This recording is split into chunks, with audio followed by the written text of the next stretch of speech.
for it. And this is where you guys pretend that I'm calling. Ring, ring, ring, ring, ring, ring. What up, cuz? What up, cuz? Yeah, and what? Yo, smash that like and subscribe, bitches. Yeah, right. You want more content? Hey, maybe we'll upgrade his internet connection if we do so, huh? Make sure, honestly, if you hit the like button, we will actually work on that. So this is the part where 100%. You can participate. 100%, yeah, absolutely. Get the people involved, and they will speak, and we will answer. Oh, God. I mean, that's nice, and that's also not nice. Like, we're going to get to a certain point where I am going to be very happy to ignore a lot of commenters. Yeah, right, for sure. Well, and then it'll be like Hartwood. Like, how many people do we not pay attention to? I mean, yeah. It's part of my job is answering questions. And it's just like, oh, God, I can't wait until I don't have to do this shit. Right, like I'm tired of answering fucking questions. Mm-hmm. Why does everybody have questions? Yeah, and a lot of them are bullshit. You know why, Amy? Because that's what the fucking law says. Don't argue with me. Yeah, I'm not the guy for that. I am making the system, not the rules, okay? Right. And by the way, doesn't pertain to you anyway. Get back to work. Yo, honestly, bitch, get back to work. Stop telling your bullshit stories nobody wants to hear. Oh my God! So I leave at 4:30. That's when I stop getting paid, and they do not want to pay me overtime. Literally, I'm at the point where they don't pay me overtime pay. It's just straight hours because I make too much fucking money already. So they said, not going to do that. We're not that bad of a government. So yeah, right. So it was 4:15, 4:20 in the afternoon. Yeah, I wish I was high. No, I was way too goddamn sober all day, and I should have been, and I'm glad I was. And I went up to Jordan, right? And he's our project manager, and so he's the fucking guy. The commissioner told him straight out, like, you make the decisions, you know what's going on, be the guy. I was like, hey, dude, we got to have a talk. I don't think that the people in charge of, like, this section of things that we're talking about are doing what is best for the department. And, like, I had to call my supervisor over, like, I had to key in, like, it literally, just the conversation alone was double digits, like, instantly. Like, 5 minutes? Cool, this is going to cost at least $50 to just talk about. And he's like, okay, cool, make a whole big issue out of it. And it's like, yeah, honestly, Pat, I think you know better, like, what's good for the department in this system. Like, do what you gotta do. And it's just like, bro, he literally looked at me right before I clocked out, and he's like, honestly, Pat, I have not seen you this tired since the last time we had this conversation, like 2 years ago, when you were taking on way too much in the last project. Like, you are indispensable. Thank you for everything you're doing. But, like, I can see how much you're doing. Like, goddamn, man. It was one of them motherfucking days. All goddamn day. Just questions, bullshit. And, like, when you take too much on and you're like, you take a lot on. Correction, right? It's not too much. It's just way more than normal. Right, and that's the beautiful thing about being good at your job, is that if you're really good at it, you can just do more jobs. Like, you don't have downtime because you're done with your job. You just have more time to do other jobs. Well, so that's a huge part of this, right? Is the prioritization. Like, I had a meeting with my team lead, and I was like, hey, these are the 7 things that are really important for me to do. I need to, like, talk with you about what I'm going to focus on for the next 3 months, because we don't get to see each other much because we're handling so much, right? So it's like, hey, that's a huge part of my life nowadays. Is like, I got this huge list. You got one too, that honey-do list, right? And there's like 20, 50 things that you got to do, and you got to prioritize those. And like, I got to chase down one of my kids. I got to bring somebody to practice. I got to bring, groceries home. I got to go do this, do that. And it's constantly readjusting that prioritization. And it's just at work, in my previous, decade of work, I would go in and I would do what I had to do. Nowadays, I've moved up far enough that there are so many different shifting pieces of this ever-evolving puzzle that it's exciting. I am really thriving in it, but it's mentally taxing. Now imagine, right? So imagine if you did have to, because I juggle kids, but that's not what I do. I work, so my wife juggles the kids, but I have to juggle the sports and crap afterwards. Like, now imagine if you had a wife and kids to go home to after that bullshit. Well, that's the thing is, in my personal life, when I clock out at the end of the, and there's not like a big clock. I don't do that bullshit. I literally log into a website, right? I'm a grown-up. But I come home and it's like, oh, I have all of these other priorities in my personal life as well. Again, I am a bachelor. You know what that means? I'm the person who has to go to the grocery store. I plan every single meal if I eat them. Like, the only stuff in the fridge I put there, and the rotten stuff I gotta take out. That garbage that's full, I'm the one who puts it in the bin and I bring it to the fucking street. Like, all of those things, along with my laundry, vacuuming my floor, I make my fucking bed. Get right out of here, son. Put it in the comments below if you're a baller bitch and make your bed. You gotta start every day with a well-made bed, because otherwise the rest of your life is gonna fall apart just like your bed. Yeah, dude, my bed is a place I'm supposed to sleep, so, like, that's a whole fuck right off. Like, there's no reason for me to make my bed. You know how many times I go back to my bed? Like, that's the worst part. Like, how many times I get in bed and go to sleep every day. That's like, the most frustrating thing. Like, talking about one of my good, work friends that I've known for years. We've been talking a lot more because they're on the project, and it's just like, oh yeah, I guess I never really thought about that. Since I wake up and go to sleep, like, I don't know, 8 times a night. Let's call it an average of 8 times a night I wake up and go back to bed. Every single night, 8 times. That sounds about right, yeah. Yeah, it does, and it's absolutely fucking terrible. Like, it's when I go to bed, it's like, why? Why would I make my bed 1/8 of the time? It's never going to be more helpful the other 7 times I'm getting back in my fucking bed. It doesn't do anything for me. That's throughout the night. You got to think about the making of the bed before you leave the house. If you start by making the bed this pointless task that there's really no value in it, other than you started the day off with this task and you completed it. And it's a simple task, and it's not always necessary, I guess. But if you start your day with making your bed and you complete that task, you're setting yourself up to complete all the other tasks, because everything else, it's a little harder. It's a little harder, but you started with that little task, you've accomplished something.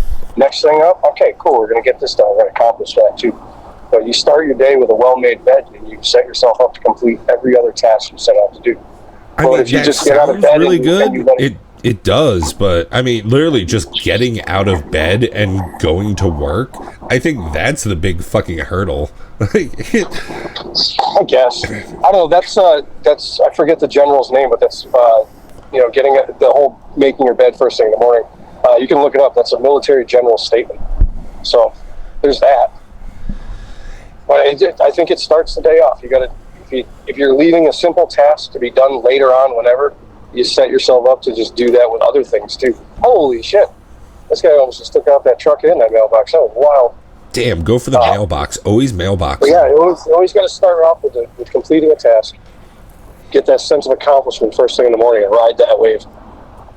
What I do first thing in the morning, and I've been doing this for a good couple years now, I gotta say probably a solid 5 years, is the first thing I do when I wake up, I go back to sleep, and I do that for a bunch of times, right? And then, like, when I realize I'm done sleeping, like, I don't know what time it is, but I've done enough sleeping. I'm not trying this anymore. I lay in bed, and for 5 or 10 minutes, I just think things that I'm happy about in my life. And it was really hard when I first started doing it. And I know it sounds like really hokey and shit, but I just lay in bed, and it's like, why would I get out of bed? This bed is so nice. It's like big, and it's warm, and it's got blankets and pillows, and it's super dark in my room, and it's nice and cold. Oh, why would I ever get out of this beautiful place? And like, that's a great zone to start my day in. And it's like, why am I going to get out of this bed? Oh, I have a very well-paying job that like pushes me mentally. And I love that. Like, it's difficult sometimes, like with what I'm dealing now, but for the most part, it's challenging in a way I like and I haven't had in a career before. Oh, and they're gonna pay me really well to do it? Oh, of course I'll get out of bed. It's what pays for this bed. And just having that like start to my day in the last couple of years. I mean, you've known me for a very long time, and I'm not really a happy person, but I've definitely become less unhappy in my life, and that's a huge change. Like, it's not so much like I want to be 100 all the time, but those, like, 20% days are really fucking, like, I don't have that shit anymore. Like, as far as the balance of my scale, that's been something I've had to work on a whole lot. And just waking up and having appreciation for things in my life, oh, hey, it's Friday. I'm gonna work hard from home, and then at the end of the day, I get to call and talk to Richie. Like, this is a great day to wake up for. Yeah. So for me, that's a morning ritual I partake in. As far as making the bed, that isn't something I've definitely made my bed. Don't fucking get me wrong. I understand, like, tucking the corners and all that shit. But it's not something that's like a daily habit for me as far as like my morning affirmations or whatever. God, I sound like Gwyneth Paltrow. Suck a dick, bitch. Well, no, because that's, we got the exact opposite going on. Like, and of course my wife is still in bed by the time. We also have like terribly different like upbringings. I mean, my absentee mother was the only air quote adult around. So, true. I mean, I was told at like 8, you have to shower at least every 3 days. And like, I was never told I had to brush my teeth. Like, none of us. That's why me and my brother and sister all have horrible teeth. My mother literally never told us to brush our teeth. We didn't have to do that. That's wild. Yeah. I mean, that's, but making the bed, that was something that my mom made me do. So I guess it's kind of there. But all, the military, make your fucking bed type shit too. But what I don't do is I don't lay in bed in the morning either, you know what I mean? So if I get up, if I were to be in charge of making the bed, which my wife, like I said, is still in bed by the time I'm long gone. Yeah, right? You making the bed while she's in it. Yeah, right? Be like, get up, bitch. But I am Richie. about it. Like, this needs to get done. Like, make this happen. With whatever. But what I can't do is, like, so you get up in the morning and think about things you're grateful to. And I do that. I don't do it often, and I don't do it, to the extent that maybe I should start doing it. But when I get up in the morning, I'm up. Oh yeah, and I'm moving, and the day has begun. And that's one of the worst parts about my sleep issue is like consciousness.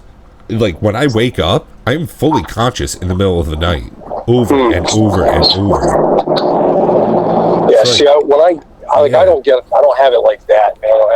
I like that. I toss and turn all night, and I'm aware of it. No, like, even before I get out of bed, I'm fully conscious. Just, okay, I've rolled over, and now I'm like 100.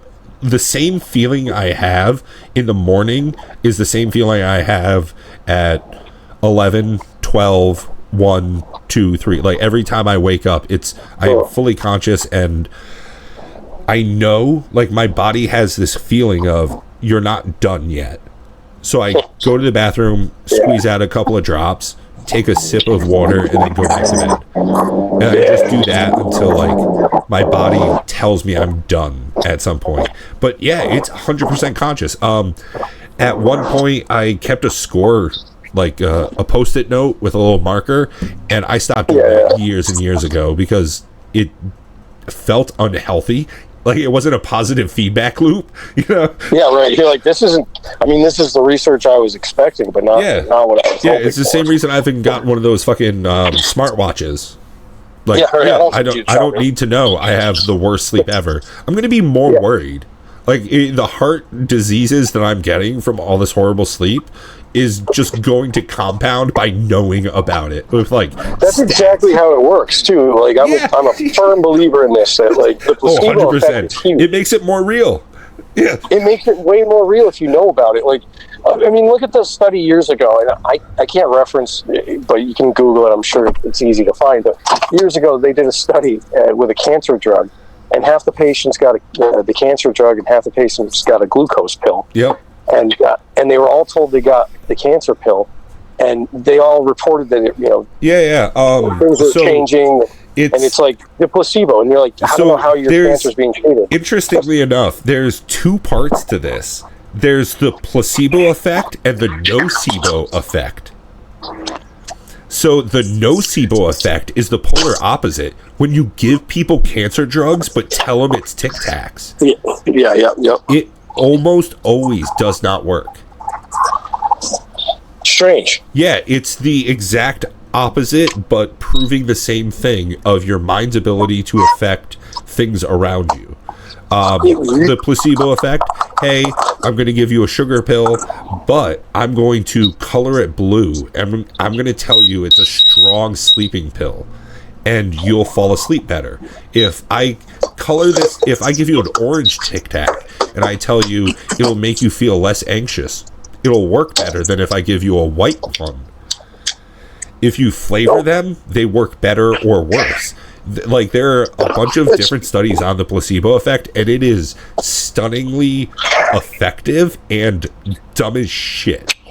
I'm not surprised with your brain would, attach certain expected outcomes to not only sight, but the taste of it, too. So at least you have that distinguishing, like, this is going to do this to me. I can taste it. It's what they told me it was. Oh, yeah. And it's like, no, in general, that's how a lot of life works. I mean, people who think they're winners feel like winners. And when you feel like something, it does change the world around you. Like, oh, absolutely. Yeah. It absolutely does. I mean, even like going to work in the morning, you know what I mean? Like, not everybody's always in a glorious mood. And I was thinking about this earlier, to myself as I was driving. Like, not everybody's going to be in a good mood all the time. In present company, past company, future company, all that. It's like you don't always have to be in a good mood. No, that's part of like some of the most impactful parts of life. I mean, I'm in my late 30s, right? We both are. So we have a certain amount of perspective. And because we talk about it, it helps focus that light a little bit better.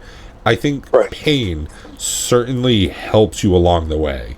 Like loss, hurt, all that shit. For sure. Yeah, absolutely. Well, it forces you to come face to face with feelings that most, try to avoid at all costs. I mean, yeah, we confront it right on. Yeah. Yeah, absolutely. I mean, you have to. You kind of have to. Oh, I mean, modern Americans do not. That's not like the status quo. Certainly not. Well, I mean, in the background, I'm watching two black people in their early 20s. It's a pretty young couple, right? A guy and a girl. They're watching Blazing Saddles for the first time. Yeah. Right. And it's like a reaction video, and it's like, holy shit. Like, I grew up on this. Like, I saw this, and it was a piece of time and the way that everybody saw it. And now seeing that, like, through a different set of lenses. And, like, the guy gets it, but the girl feels, like, the pain of, like, it's that uppity N-word that hit me in the head with a shovel. And it's like, oh, she doesn't... The absurdity, it's what's funny here. Like, the best way to deal with racism is to confront it head on. And it's like, you know why we never felt racist against the Italian guy that lived across the street from Grandpa? It's because we literally called him the Italian guy to his fucking face because I didn't know his name. And it's like, wait, why is Grandpa your friend? Oh, the Nazis chased you out of your home countries. Oh, that's why. It's sharing pain. And like, oh, we're getting to the heart of this real fast. Yeah. It's like, oh, That's exactly it. You confront it head on, and it's like, oh, you dealt with bullshit, he dealt with bullshit, and now we're both here in the same shitty situation. Look at us go. Ain't this something? You want scratch-off tickets? Let's go. Oh, yeah, they were big on those rip-off tickets at the club there. Yeah. They're big for them. But, yeah, exactly. I 100% agree. Like, the best way to head anything is, attack anything is head on. You know, you can't avoid it, tiptoe around it, sugarcoat it. Like, all you're going to do is make it come back with a vengeance. Yeah, I mean, realistically, it's great. The work I've been doing recently is a great way how to deal with problems. Like, in this changeover of systems, is, okay, what's the problem? We need to have definition. Give me what these things mean. Tell me what your current situation is and what you want future situation to be. Like, help me navigate this change with all of the defining materials, and let's figure out the process of making this better. Hells yeah. Yeah, dude, I mean, of course, we're in two different, businesses, but, the line of work that I do, both, at my job and at my side business, there's always questions, there's always answers that are needed. It's always, I don't want to say fly by the seat of your pants, but you never really know what to expect or what could come down the pipeline. And it could be the tiniest little thing, easy solution. It could be the biggest thing with an easy solution. It could be the tiniest little thing with a complex solution, or the vice versa, all that happy horse shit. And it's like, yeah, if you tiptoe through the tulips, and beat around the bush, if you will, you're never going to get to the end. You're never going to get your answer, your conclusion, your problem solved. It's always going to be, well, geez, still got that issue to address. No, man, just get at it. Yeah, if this scares the crap out of you, you should probably do it right now.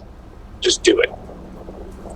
Like you said, you got to prioritize, what you've got to focus on for the next 3 months in this project and all that stuff. And it's like, yeah, I face gunfire every day.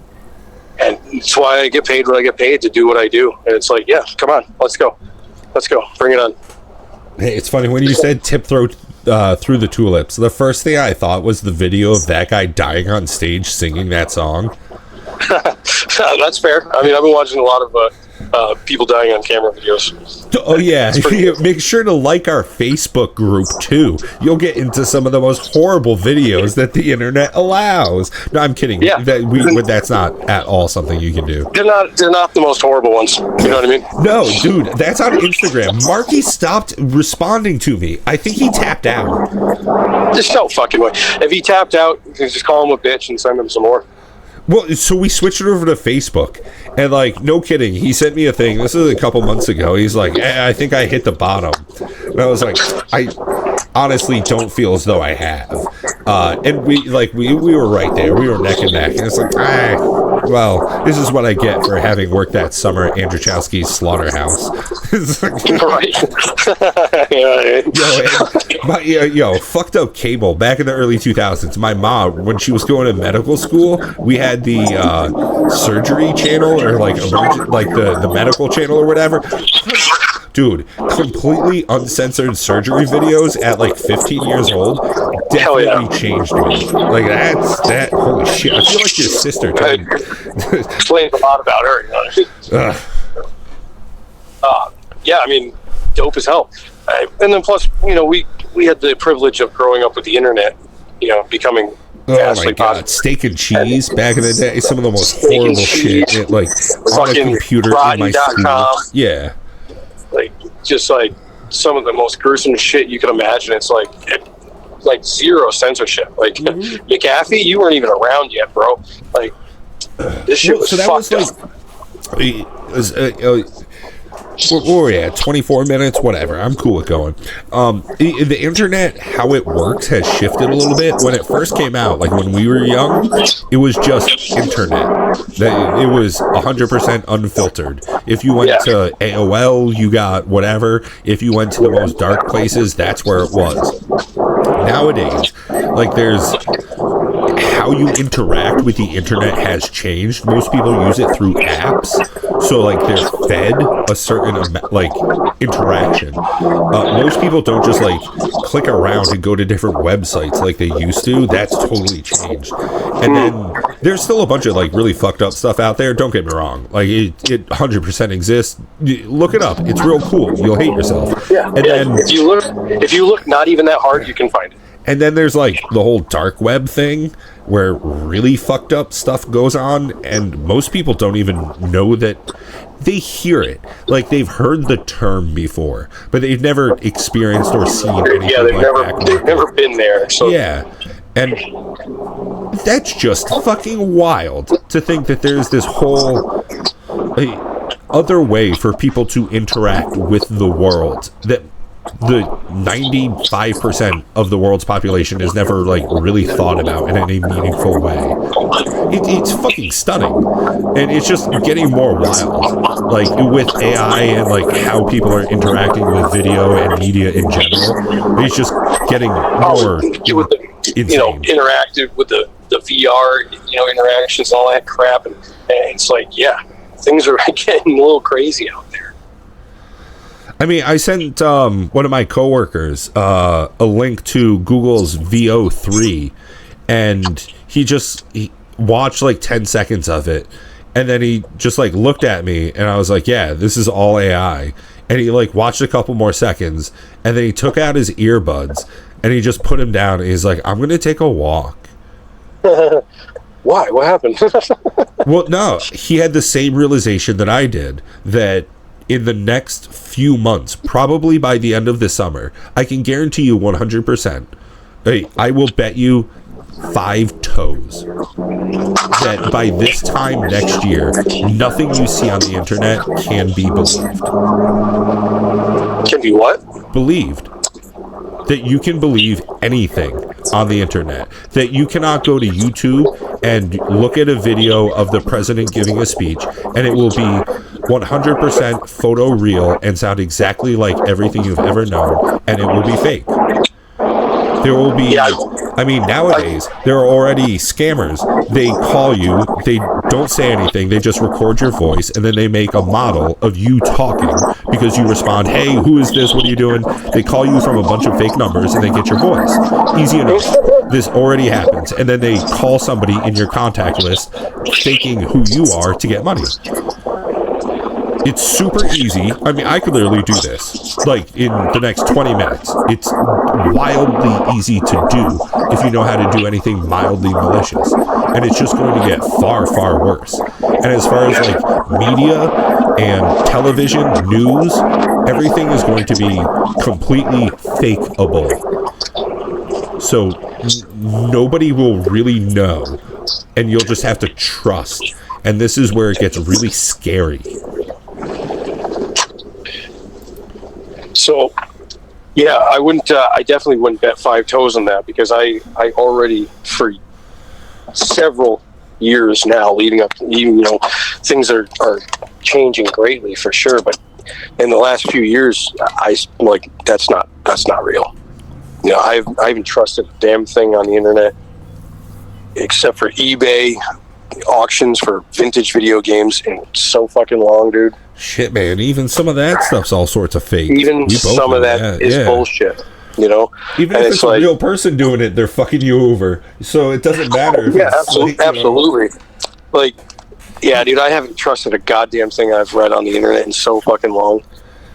The worst part is that's not even AI. That's just because of the people involved, putting up, creating fake shit, and AI generating on their own and all that happy horseshit. That's a whole, that's going to happen in the future for sure. But like everything being faked and all that crap, it's like, for sure. People have been doing that for so long. I don't watch regular TV. Like, I don't listen to the radio. Right?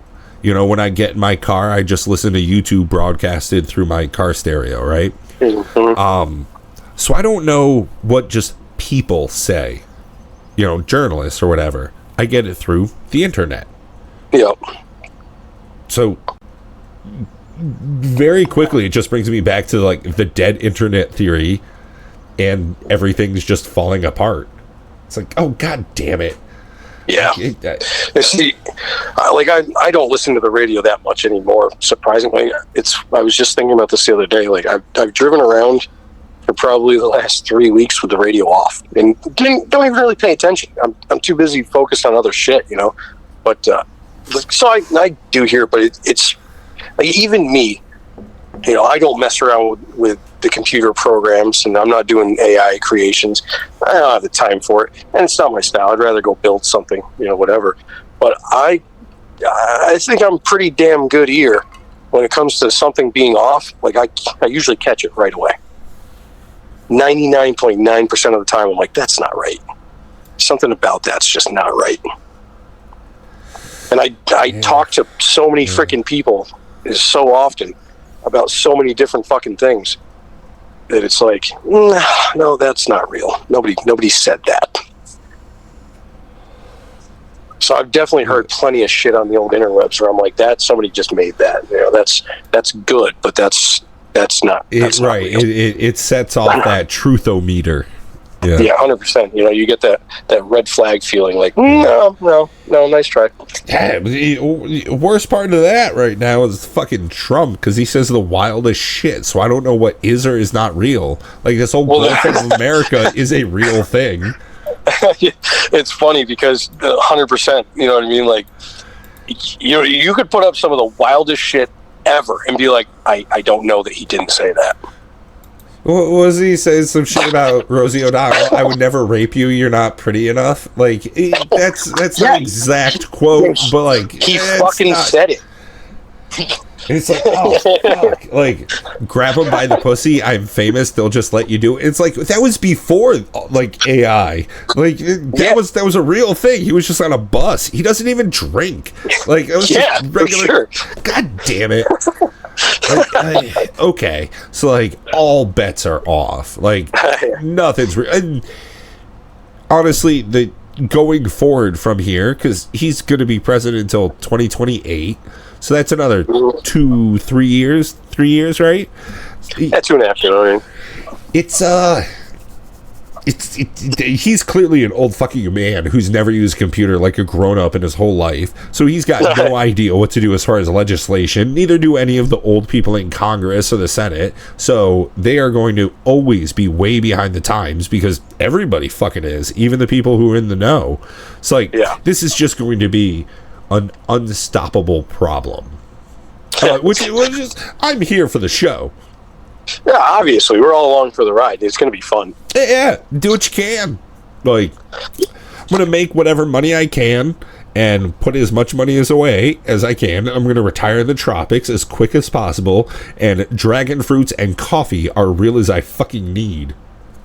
Yeah, right. Like, I don't really care. As long as that old bitch keeps bringing me beer, I can make my own. Like, she brings me cigarettes, I can make my own liquor. Like that'll be it. Right. Yeah, we'll be all set. I can make brandy. I'll make some Pruno, easy as fuck. I imagine it has prunes in it. No, Pruno is just like toilet wine. It's just sugar and fruit. You just let it ferment. It's like brandy, pretty much. Yeah. It's just called Pruno. I don't know. Fucking Italians. Honestly, great language. I'm glad I did that summer at Camp Paisano. He's got the hand down, you know? I put that pinky out. No, honestly, I was 12? Something like that. 10, 12, somewhere around there. I did a summer at an Italian camp, and it was really interesting because I had done a year of Spanish already in school, and then realizing the crossover between Italian and Spanish, and then just listening to Grandpa and like other people speak around, you know, the households that we grew up in. It was very interesting noticing all the crossover of different languages. It's definitely helped me a lot in my adult life. Yeah, right.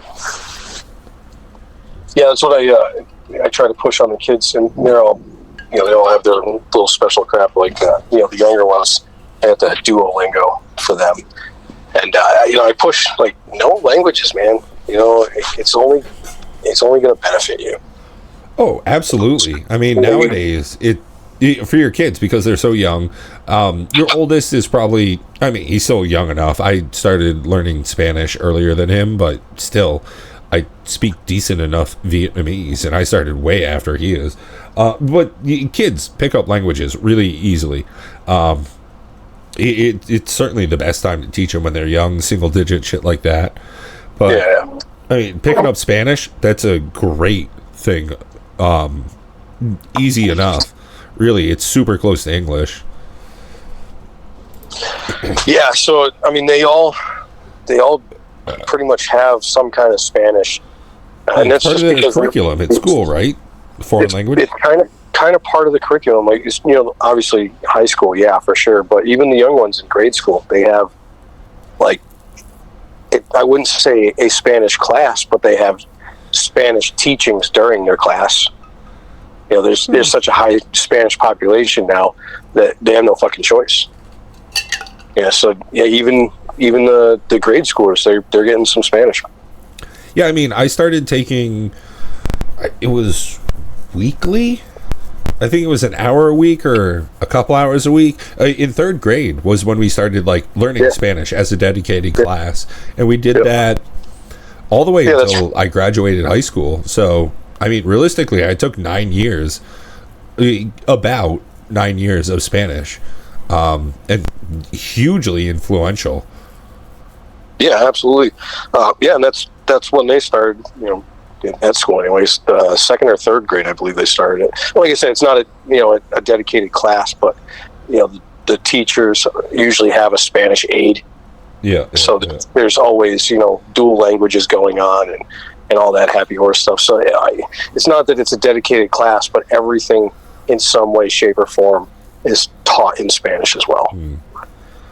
And then, of course, they're learning, the basic stuff like, Christmas carols and shit like that. They're learning to sing them and write them and all that happy horse shit. And, Feliz Navidad, Prospera Año y Felicidad. All that stupid shit. They're not like writing like, oh, I can't wait to go to the mall this weekend and get a new pair of earrings.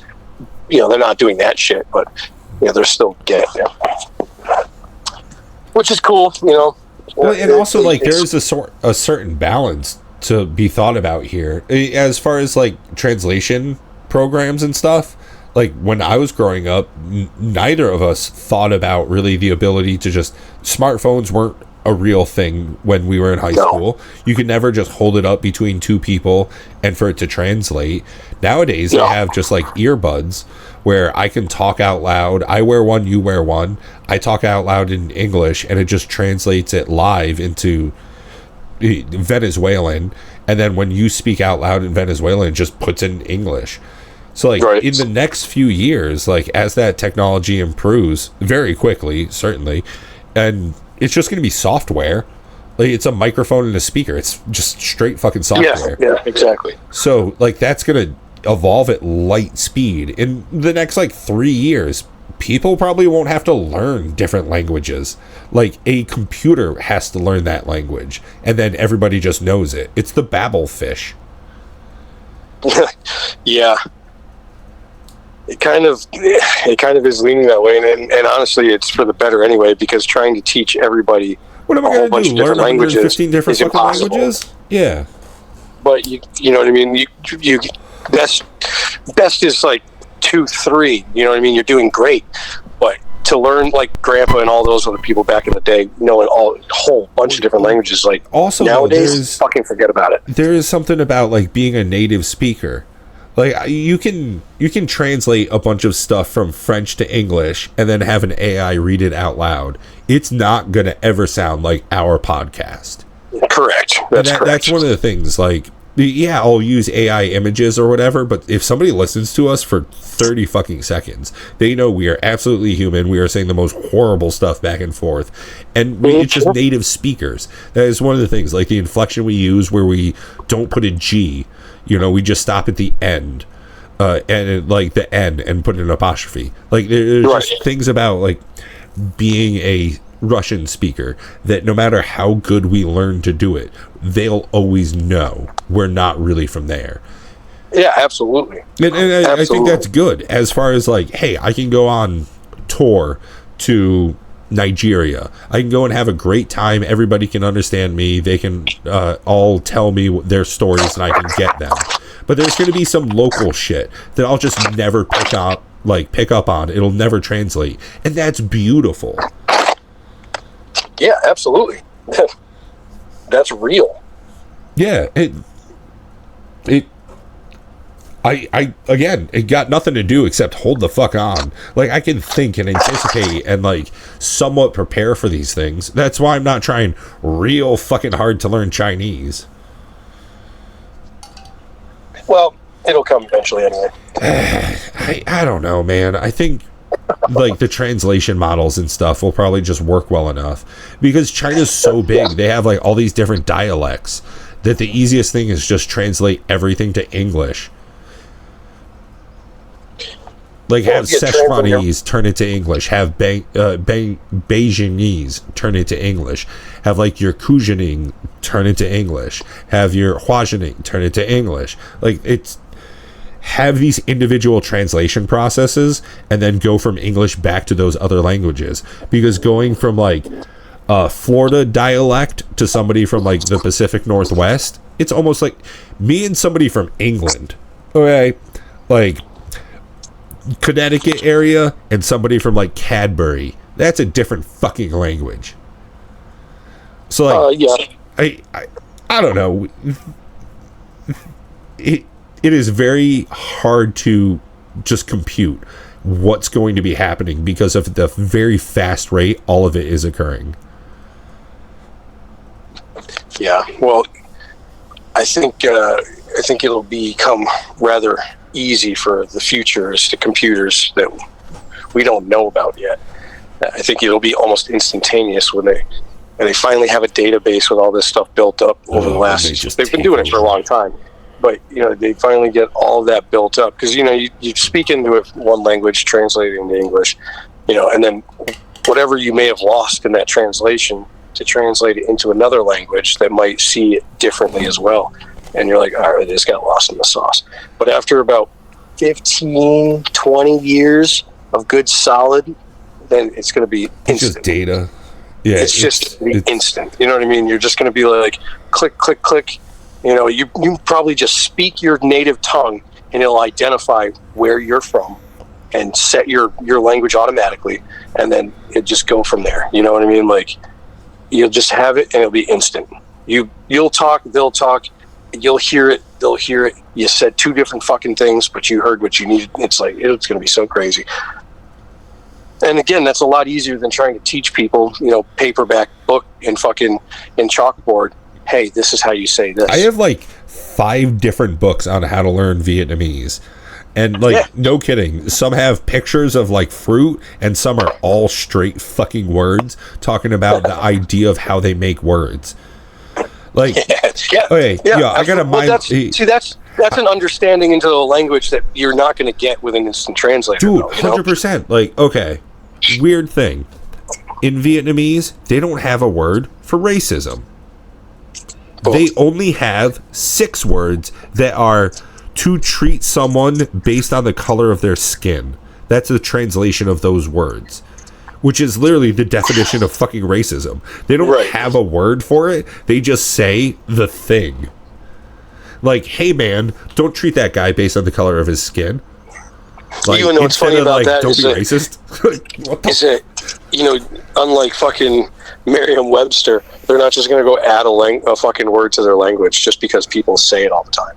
No. Like, yeah, correct. I mean, don't get me wrong. Like, I assume that they anglicize, like, nuclear. That's just not a word. Like, they'll talk in a whole bunch of Vietnamese. They'll shout because it's a tonal language. You have to be loud.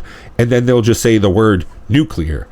It's the same thing with Japanese. Like, I love watching anime in Japanese with English subs at the bottom because they'll talk. They'll say a whole bunch of gibberish to me, and then they'll say something like Taco Bell. And it's like, what the fuck did Kirito just say to me? Fuck.